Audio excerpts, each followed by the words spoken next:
ഈ പുതിയ നൂറ്റാണ്ടിൽ ഏറ്റവും കൂടുതൽ വായിക്കപ്പെട്ട മലയാള പുസ്തകത്തിന്റെ പേര് അറിയാലോ? റാം കെയർ ഓഫ് ആനന്ദി എന്നാണ് പുസ്തകത്തിന്റെ പേര്. ആ പയ്യനെ ഞാൻ ഇന്റർവ്യൂ ചെയ്തിട്ടുണ്ട്. ആ പയ്യൻ എന്നൊക്കെ പറഞ്ഞ് ക്ഷമിക്കണം കേട്ടോ, മലയാളത്തിലെ വലിയ ഓതറാണ് അദ്ദേഹം. ആ DC ബുക്സിന്റെ ചരിത്രത്തിൽ ഏറ്റവും കൂടുതൽ വിറ്റുപോയി. എഴുത്തുകാരനാവാൻ വേണ്ടി തലകുത്തി മറിഞ്ഞ് കഷ്ടപ്പെട്ട് അമ്മയുടെ കെട്ടുതാലി പണയം വെച്ചൊക്കെ ഒരുപാട് പുസ്തകങ്ങൾ തലയിൽ കൊണ്ടുനടന്ന് വിറ്റ് കഷ്ടപ്പെട്ട് എഴുത്തുകാരനായതാ. പക്ഷേ ഞാൻ ആ കുട്ടിയോട് ചോദിച്ചു, ഈ പുസ്തകം വായിച്ചു കഴിഞ്ഞപ്പോൾ എനിക്കൊരു ഇന്റർവ്യൂ ചെയ്യാൻ അവസരം കിട്ടിയപ്പോൾ ABC വന്നപ്പോൾ ഞാൻ അവനോട് ചോദിച്ചു, അല്ല മോനെ ഇതിൽ എന്താണ് പ്രമേയം? നേരത്തെ ശിവൻ ചോദിച്ച ചോദ്യമാണ്, എന്താ മോനെ പ്രമേയം? അത് മാഷ് വായിച്ചില്ലേ? വായിച്ചു. അപ്പൊ ഞാൻ പറഞ്ഞു, ഇത് ആത്യന്തികമായി പ്രമേയം എന്താന്ന് ചോദിച്ചു കഴിഞ്ഞാൽ ശ്രീലങ്കൻ കലാപമാണല്ലോ.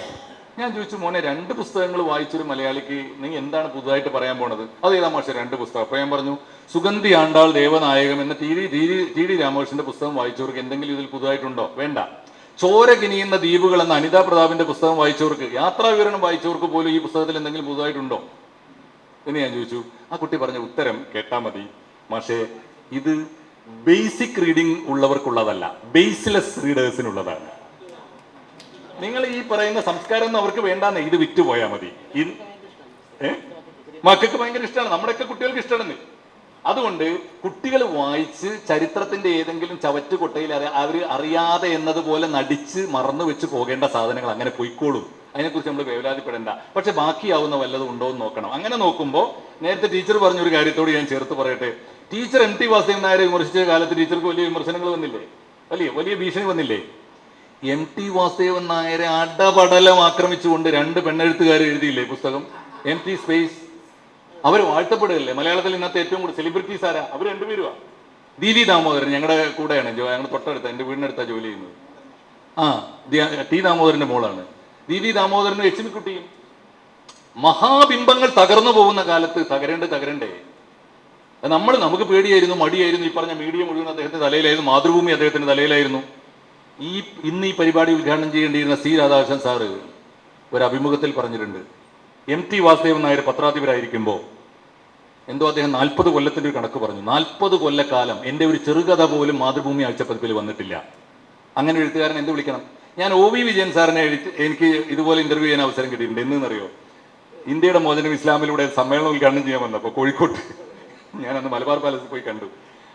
അപ്പോൾ അദ്ദേഹത്തോട് ഞാൻ ചോദിച്ചു, എല്ലാം പറഞ്ഞ കൂട്ടത്തിൽ വളരെ മന്ത്രമധുരമായിട്ടാണല്ലോ സംസാരിക്കുക. അപ്പൊ ഞാൻ ചോദിച്ചു, എന്റെ ഈ ജ്ഞാനപീഠത്തിലൊന്നും സാറ് വന്നില്ല? ഒറ്റ വരിയിലാണ് ഉത്തരം, വളരെ സൗമ്യമായിട്ടാണ് ഉത്തരം. അത് വാസുവിന് തോന്നി ഞാൻ യോഗ്യനല്ല. ജ്ഞാനപീഠത്തിന്റെ കമ്മിറ്റിയിലെ മലയാളത്തെ പ്രതിനിധീകരിച്ച് MT വാസുദേവൻ നായർ ഇരിക്കുമ്പോൾ മലയാളത്തിൽ നിന്നൊരു പുസ്തകം വന്നു. ആ പുസ്തകത്തിന് ജ്ഞാനപീഠം കൊടുത്തില്ല. OV വിജയന്റെ പുസ്തകമായിരുന്നു എന്നുള്ളതാണ് കാരണം. അന്ന് ഇന്ദിരാ ഗോസ്വാമിക്കോ മറ്റേ കൊടുത്തല്ലേ? ആലോചിച്ച് നോക്കൂ. ഇതൊക്കെയാണ് എഴുത്തുകാർ. ഈ മാതിരി ബിംബങ്ങളെ മരണത്തിന് ശേഷമെങ്കിലും ആക്രമിക്കാൻ ആളുണ്ടാവണം, തകർക്കാൻ ആളുണ്ടാവണം. ഉണ്ട് എന്നത് പുതിയ കാലത്തിന്റെ പ്രവണതയാണ് സാർ ടീച്ചറെ.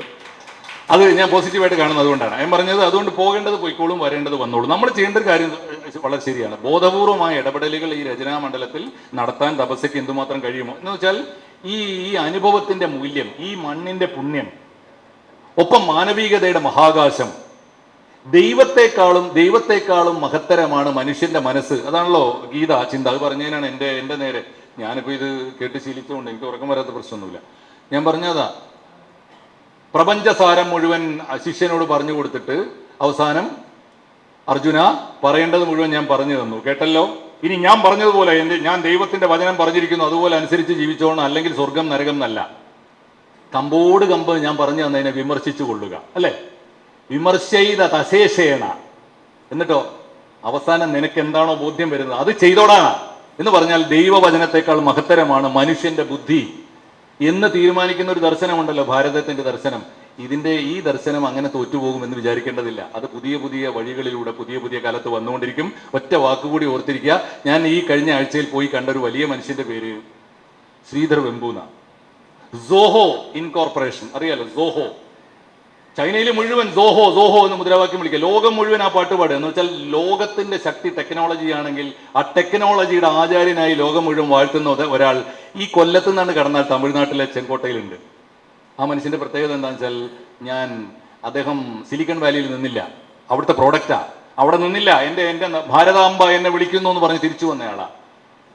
ടെക്നോളജിയുടെ ഇന്ത്യൻ സാന്നിധ്യം ഒരു ബേജാറും വേണ്ട. സ്വാമി വിവേകാനന്ദൻ പോയല്ലോ എന്ന് വിചാരിക്കേണ്ട കാര്യമില്ല. പുതിയ വിവേകാനന്ദന്മാർ വന്നുകൊണ്ടേയിരിക്കും.